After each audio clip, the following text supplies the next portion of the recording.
ever before.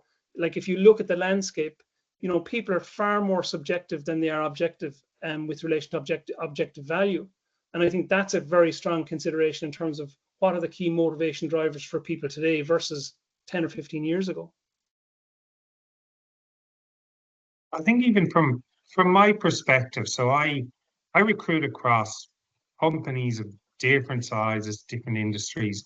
Some will have a very strong brand, but when I go, like I always say, the first thing is when I go to market, I don't go with the job spec.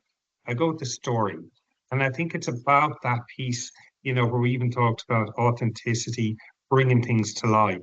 Be able to capture of those people who you want to engage with as candidates. It's about being able to capture, well, what is that story that's going to resonate with them? It's not necessarily about what the company has pushed out there as the branding, because there's a lot of similarities between them. I guess it's an emotional journey for someone coming through, and what's going to resonate with them is that feeling of, what's my life going to be like? How's it going to be better by working for this company? And that's all the things to relating around, okay, the leader, the values of the leader, the values of the people I'm sitting alongside with, what I can achieve, be it my unlimited PTO, be it, being able to support good causes, be it my career development.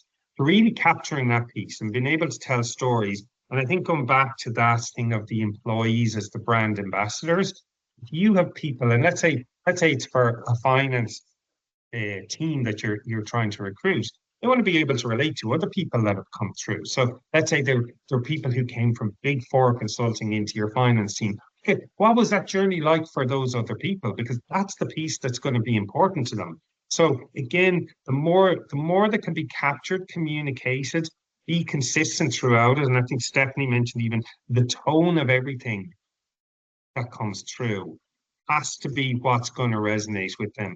And, even Stephen's point, and that can mean many different subgroups. If you're hiring finance leaders and you're hiring another side of your business, it's call center operatives.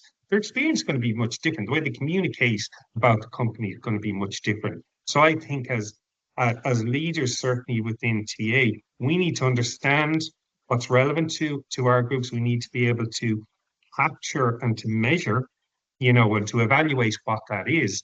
And that's going to evolve. It does change, and people's patterns of how they evaluate and how they get their information is changing. So we need to keep on top of that